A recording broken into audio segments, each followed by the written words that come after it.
Hello বন্ধুরা, exam news in Bengali চ্যানেলের পক্ষ থেকে তোমাদের সকলকে জানাই স্বাগত। তো আজকের ভিডিওতে আমরা দেখব ডাব্লিউবিপিএসসি ক্লার্কশিপের 8 নম্বর জিকের সেট। আর আরও একবার বলে রাখি, আমার এই ভিডিও করার প্রধান উদ্দেশ্য শুধুমাত্র এমসিকিউ টাইপের প্রশ্ন আর উত্তর বলা নয়, এই প্রত্যেকটি প্রশ্নের পিছনে যে এক্সট্রা ফ্যাক্ট হয় সেগুলো আলোচনা করা এবং প্রত্যেকটি অপশন নিয়ে আলোচনা করা। তো ভিডিওটা শুরু করব তার আগে তোমাদের কাছে একটা রিকোয়েস্ট করব যে ভিডিওটিকে যতটা সম্ভব শেয়ার করে দাও এবং চ্যানেলে যদি নতুন হয়ে থাকো সাবস্ক্রাইব করে দিয়ে সাপোর্ট করো। আর তোমাদের যদি এই সেটগুলির পিডিএফের প্রয়োজন হয় তাহলে তোমরা যে কোনো অঙ্কের ভিডিওতে যাও, সেখানে কমেন্টে যাও, হোয়াটসঅ্যাপ গ্রুপের লিঙ্ক দেওয়া আছে, ওখান থেকে তোমরা হোয়াটসঅ্যাপ গ্রুপে জয়েন হয়ে যাও। তো প্রথম যে প্রশ্নটা দেখো, আদি শঙ্করাচার্য কর্তৃক প্রতিষ্ঠিত 4টি মঠ কোথায় কোথায় অবস্থিত? তো আদি শঙ্করাচার্য 4টি মঠ স্থাপনা করেছিল। তো মঠগুলো হচ্ছে যোশী, দ্বারকা, পুরী এবং শৃঙ্গেরি। এই মঠগুলি প্রতিষ্ঠিত করেছিল। তো অপশন দেখো, অপশন সি সঠিক উত্তর যোশী, দ্বারকা, পুরী আর হচ্ছে শৃঙ্গেরি।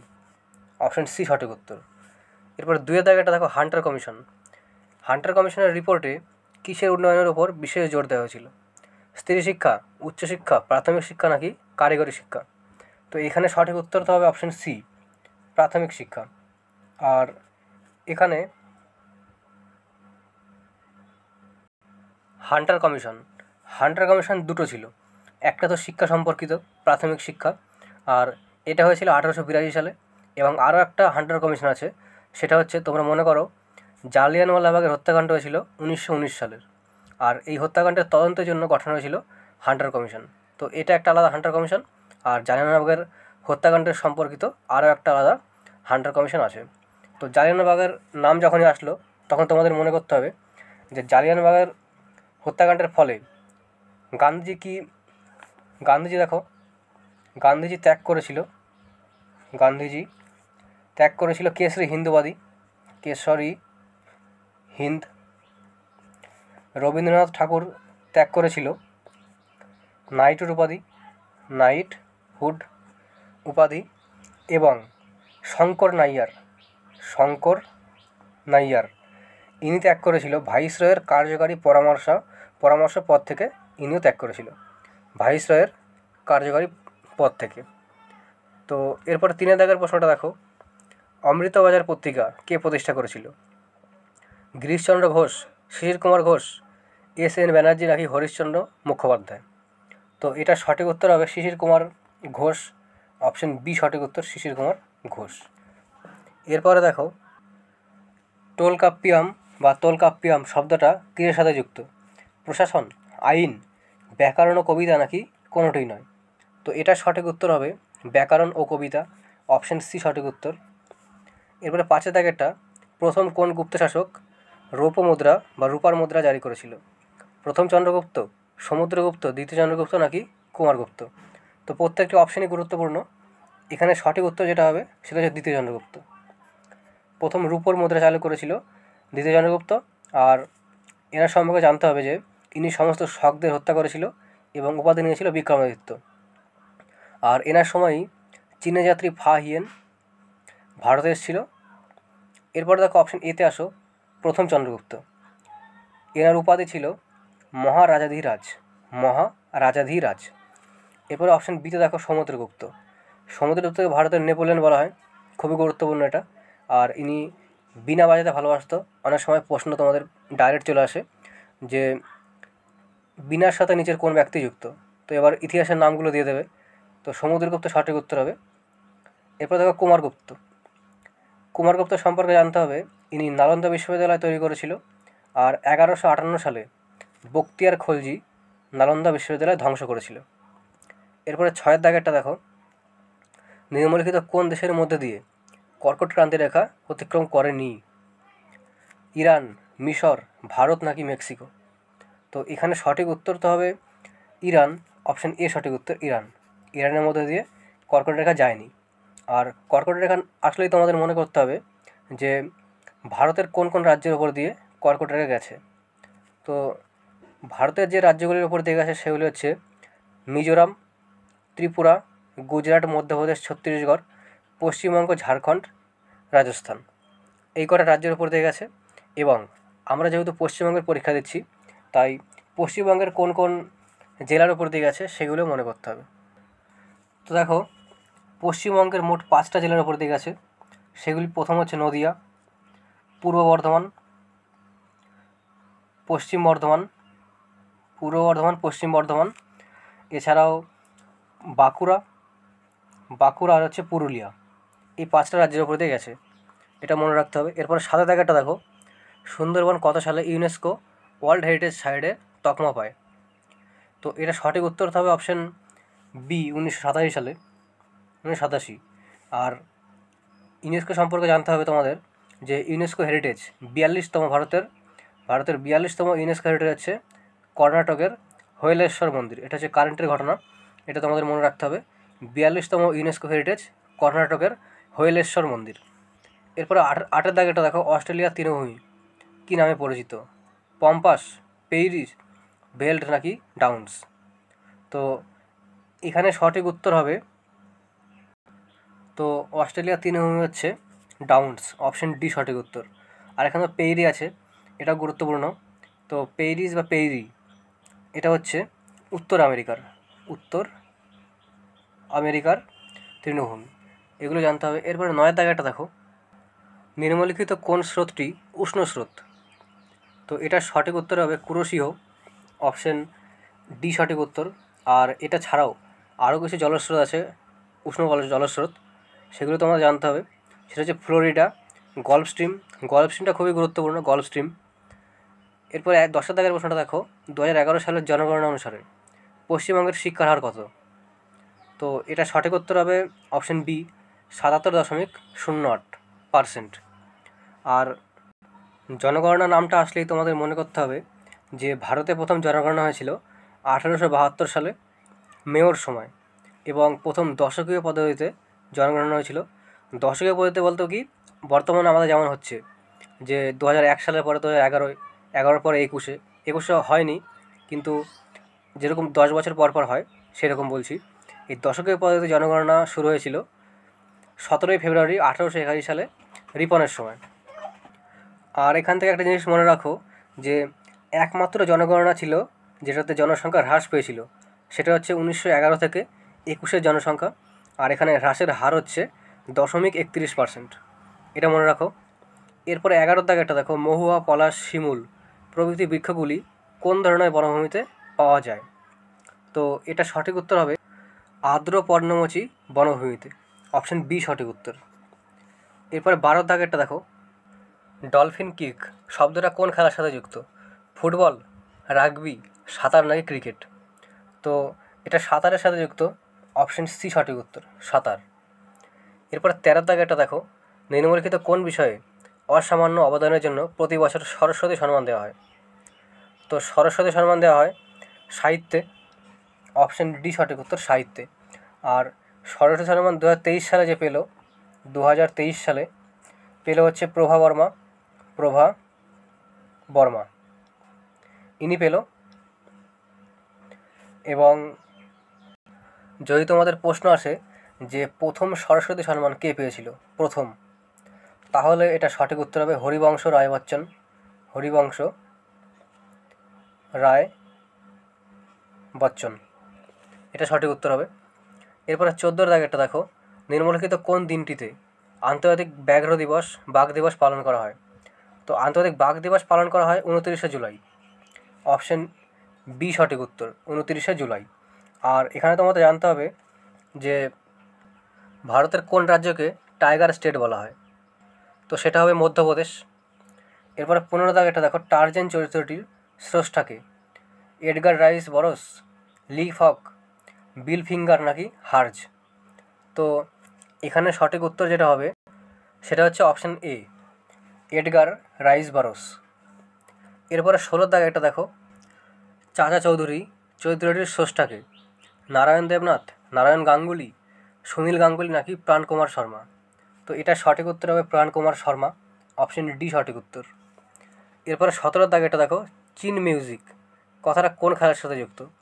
Cricket, hockey, table tennis, basketball? তো এটার সঠিক উত্তর যেটা হবে সেটা হচ্ছে ক্রিকেট। অপশন এ সঠিক উত্তর। আর এই ক্রিকেটের সাথে যুক্ত আরও কিছু শব্দ তোমাদের জানতে হবে। একটা তো চিন মিউজিক গেল, এছাড়াও silly point, hat trick, top spin, stumped, এগুলি সব ক্রিকেটের সাথে যুক্ত। আর এখান থেকে তোমরা একটা প্রশ্ন মনে রাখো যে চায়না ম্যান এই শব্দটাও ক্রিকেটের সাথে যুক্ত। এরপর 18 দাগেটা দেখো উইপো, এর হেডকোয়ার্টার কোথায় অবস্থিত? প্যারিস, জেনেভা, নিউ ইয়র্ক নাকি হেগ? তো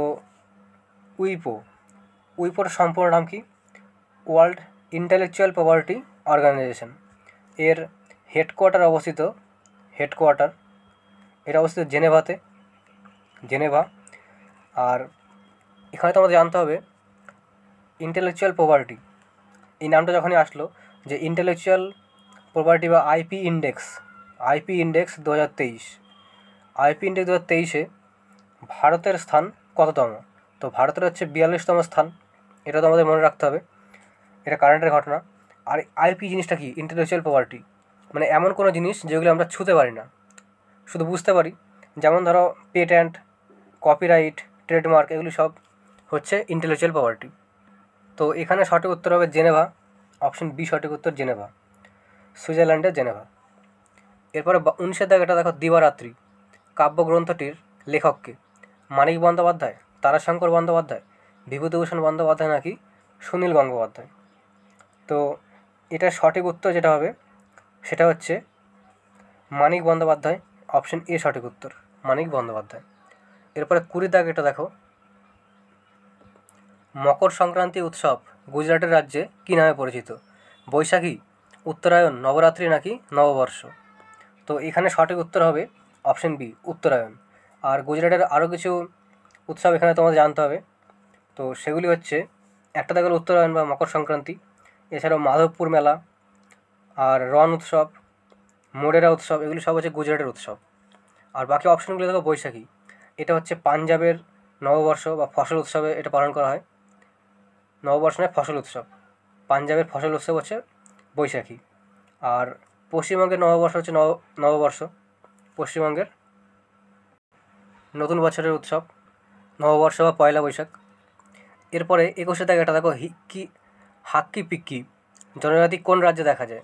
অন্ধ্রপ্রদেশ, তেলেঙ্গানা, গোয়া নাকি কর্ণাটক? তো এটার সঠিক উত্তর হবে কর্ণাটক, অপশন ডি সঠিক উত্তর, কর্ণাটক। আর অন্ধ্রপ্রদেশ, তেলেঙ্গানা এবং উড়িষ্যা, এখানে যে জনজাতিগুলি আছে সেগুলি হচ্ছে চেঞ্চু জনজাতি, চেঞ্চু জনজাতি। এরপরে 22-এ দাগেটা দেখো ওষুধের ক্যাপসুল কী দিয়ে তৈরি হয়? প্রোটিন, ফ্যাট, সেলুলোজ নাকি স্টার্চ?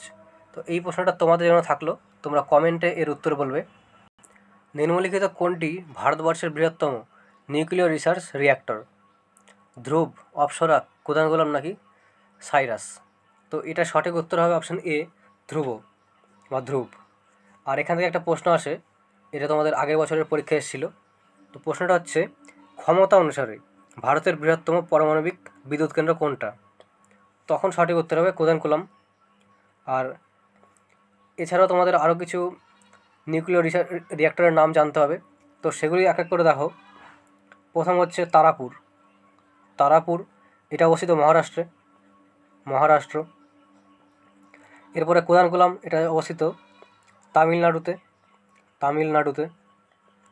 আর কলপক্কম, এটা তামিলনাড়ুতে অবস্থিত, তামিলনাড়ু।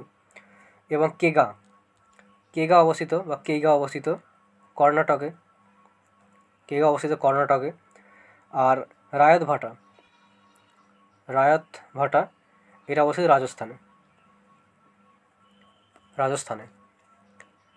তো এরপরে 24-এ দাগের প্রশ্নটা দেখো এমএস ডস কি এটা? তো এটা হচ্ছে একটা অপারেটিং সিস্টেম, অপশন ডি সঠিক উত্তর, অপারেটিং সিস্টেম।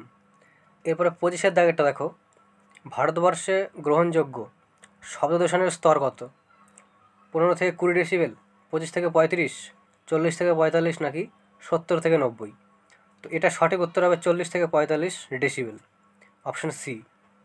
এরপরে 26-এরটা নিম্নলিখিত কোন বয়সের মধ্যে সাধারণত মেনোপজ ঘটে? তো এটা সঠিক উত্তর হবে অপশন ডি, 45 থেকে 55। তো এই মেনোপজ জিনিসটা কী? তো দেখো, একটা নির্দিষ্ট বয়সের পরে যে ঋতুচক্র হয় সেটা হচ্ছে বন্ধ হয়ে যায়। এই ঘটনাটাকে মেনোপজ বলা হয়, আর এটা হয় 45 থেকে 55 বছরের মধ্যে। এরপরে 27 দাগেটা দেখো, প্রডিউসার গ্যাস রাসায়নিকভাবে গঠিত হয় কিসের দ্বারা? তো এটা গঠিত হয় CO এবং N2, অপশন বি সঠিক উত্তর।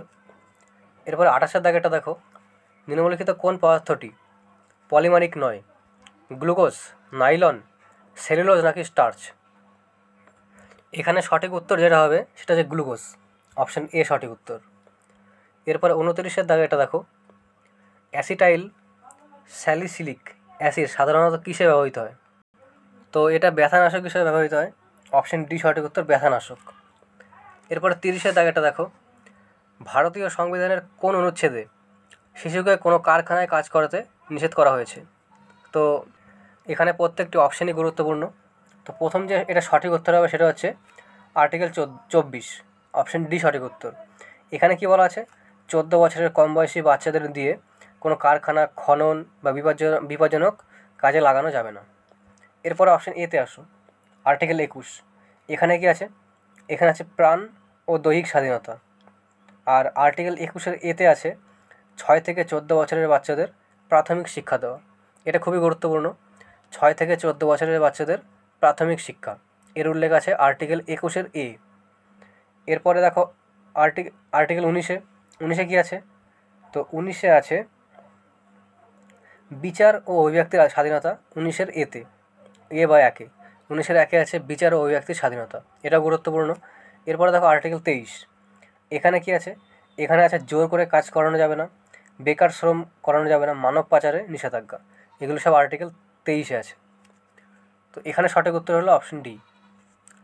এরপরে 31 দাগেটা দেখো, নিচের কোনটির ভারতীয় সংবিধানের বৈশিষ্ট্য নয়? সংসদীয় সরকার, স্বাধীন বিচার বিভাগ, ফেডারেল সরকার নাকি রাষ্ট্রপতি সরকার?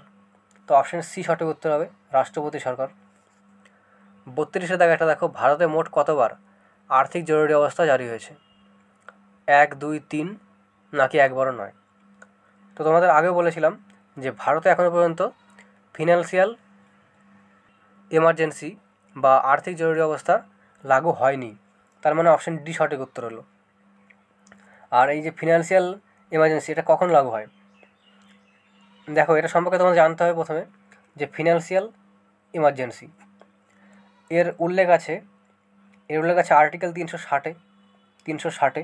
আর এর যে ধারণা, এই ধারণাটা নেওয়া হয়েছে আমেরিকা থেকে নেওয়া হয়েছে। এবং যখন মন্ত্রিমণ্ডল বুঝতে পারে যে দেশের টাকা শেষ হয়ে গেছে, তখন এটা লাগু হয়। আর এটা লাগু করার 60 দিনের মধ্যে সংসদে পাশ করাতে হয়। আর ভারত এখনো পর্যন্ত লাগু হয়নি। এবার দেখো, ফিনান্সিয়াল এমার্জেন্সি যখন তোমরা জানলে, আর বাকি দুটি যে এমার্জেন্সি আছে সেগুলো তোমাদের জানতে হবে। তো বাকি দুটি কী কী? প্রথমে আছে ন্যাশনাল এমার্জেন্সি, জাতীয় জরুরি অবস্থা, জাতীয়। এর উল্লেখ আছে আর্টিকেল 352-তে। আর রাষ্ট্রপতি শাসন, প্রেসিডেন্ট রুল, এর উল্লেখ আছে আর্টিকেল 356-তে। জাতীয় জরুরি 352, রাষ্ট্রপতি শাসন 356, আর হচ্ছে আর্থিক জরুরি অবস্থা 360। একটা মনে রাখতে হবে। এরপরে 33 দাগেরটা দেখো, রাজ্যের রাজ্যপাল সংবিধানের কোন অনুচ্ছেদের অধীনে নিযুক্ত হয়? তো এখানেও দেখো প্রত্যেকটি অপশনই গুরুত্বপূর্ণ। আর্টিকেল 153 কী আছে? তো এখানে আছে প্রত্যেক রাজ্যে একজন করে রাজ্যপাল থাকবে। আর্টিকেল 154, এখানে আছে এক্সিকিউটিভ বা রাজ্যপালের কার্যপালিকা শক্তি। আর্টিকেল 155, এখানে আছে রাজ্যপালের নিযুক্তি করবে রাষ্ট্রপতি। তো এটা সঠিক উত্তর হবে এটাই, অপশন সি। দেখো, প্রশ্নে বলেছে রাজ্যের রাজ্যপাল সংবিধানের কোন অনুচ্ছেদের অধীনে নিযুক্ত হয়? আর্টিকেল 155 অনুসারে রাষ্ট্রপতি নিযুক্ত করে। আর 156 কী আছে? এখানে আছে রাজ্যপালের কার্যকাল। আর আমরা জানি রাজ্যপালের কার্যকাল সাধারণত 5 বছর হয়, 5 বছর। এটা সঠিক উত্তর অপশন সি। এরপরে 34 দাগেটা দেখো, কেন্দ্রীয় মন্ত্রিসভা কবে নতুন রুপির প্রতীক নির্বাচন করেছিল? রুপির যে চিহ্ন সেটা। তো এটা সঠিক উত্তর হবে 15 জুলাই 2010, অপশন বি সঠিক উত্তর, 15 জুলাই 2010। এরপরে 35-এর দাগেটা দেখো, আবিদ হোসেন কমিটি কিসের সাথে যুক্ত? করের ক্ষেত্রে সংস্কার, সরকারি প্রকল্পের সংস্কার, ক্ষুদ্র শিল্পের সংস্কার নাকি মধ্যম স্তরের শিল্পের সংস্কার? তো এটা সঠিক উত্তর হবে ক্ষুদ্র শিল্প সংস্কার। অপশন সি সঠিক উত্তর, ক্ষুদ্র শিল্প সংস্কার। এরপরে 36-এর দাগেটা দেখো, ফেমা FEMA। এই প্রশ্নটা তোমাদের আগের দিনও এসেছিলো। প্রথমেই তোমাদের জানতে হবে ফেমা, এর আগে জানতে হবে ফেরা FERA। এর সম্পূর্ণ নাম কি? এর সম্পূর্ণ নাম হচ্ছে ফরেন এক্সচেঞ্জ রেগুলেশন অ্যাক্ট। এই অ্যাক্টটা পাস হয়েছিল 1973 সালে। এরপরে 1999 সালে এই FERA বন্ধ করে দিয়ে FEMA এটা শুরু হয়। তো এই ফেমার সম্পূর্ণ নাম কি? ফেমার সম্পূর্ণ নাম হচ্ছে ফরেন এক্সচেঞ্জ ম্যানেজমেন্ট অ্যাক্ট। এখানে অপশন সি সঠিক উত্তর, ফরেন এক্সচেঞ্জ ম্যানেজমেন্ট অ্যাক্ট। এরপরে 37-এর দাগেটা দেখো, হিন্দি ছবি কাই পো চে চেতন ভগতের কোন বইয়ের ওপর ভিত্তি করে তৈরি করা হয়েছে? তো এটা সঠিক উত্তর হবে 3 মিস্টেক্স অফ মাই লাইফ। এর ওপর ভিত্তি করে তৈরি হয়েছে 3 mistakes of my life, option C. 20তম আসিয়ান ইন্ডিয়া সামিট এবং 18তম ইস্ট এশিয়া সামিট এই অংশগ্রহণ করার জন্য প্রধানমন্ত্রী সম্প্রতি কোন দেশে সফর করলো? তো এটা সঠিক উত্তর হবে ইন্দোনেশিয়া। এগুলো সব কারেন্টের ঘটনা, ইন্দোনেশিয়া। তো এটা অনেকে তোমরা মনে করবে এশিয়ান নয়, কিন্তু আসিয়ান হচ্ছে একটা সংস্থা আছে, ASEAN। এর সম্পূর্ণ নাম কি? সম্পূর্ণ নাম হচ্ছে association of south east Asian nation, এটা সম্পূর্ণ নাম। আর এর যে স্থাপনা হয়েছিল 1967 সালে, এবং এর হেডকোয়ার্টার অবস্থিত জাকার্তা, ইন্দোনেশিয়ার জাকার্তায় অবস্থিত হেডকোয়ার্টার, এটা জানতে হবে। তো এরপরে দেখো 39-এর দাগেরটা, মিশন ইনটেন্সিফাইড ইন্দ্রধনুষ 5.0 কোন রাজ্যে চালু করা হয়েছে? পাঞ্জাব, হরিয়ানা, গুজরাট নাকি রাজস্থান? তো এটা চালু হয়েছে পাঞ্জাবে, অপশন এ সঠিক উত্তর। এরপরে 40-এর দাগেরটা দেখো, সম্প্রতি সেফটি ইনোভেশন অ্যাওয়ার্ড 2023 কোন কোম্পানি জিতল? Engineers India limited, DRA consultants, KP emergency energy নাকি রাইটস লিমিটেড? তো এটা সঠিক উত্তর হবে রাইটস লিমিটেড, অপশন সি সঠিক উত্তর, রাইটস লিমিটেড। তো আজকের মতো এটুকুই। আর কোনো প্রশ্নে যদি অবজেকশন থাকে বা কনফিউজ থাকে তোমরা কমেন্টে সেটা জানাও, পরের ভিডিওতে ক্লিয়ার করে নেব। এবং ভিডিও শেষে তোমাদের আরও একবার রিকোয়েস্ট করব যে ভিডিওটিকে যতটা সম্ভব শেয়ার করে দাও, আর চ্যানেলে যদি নতুন হয়ে থাকো সাবস্ক্রাইব করে দিয়ে সাপোর্ট করো। ধন্যবাদ।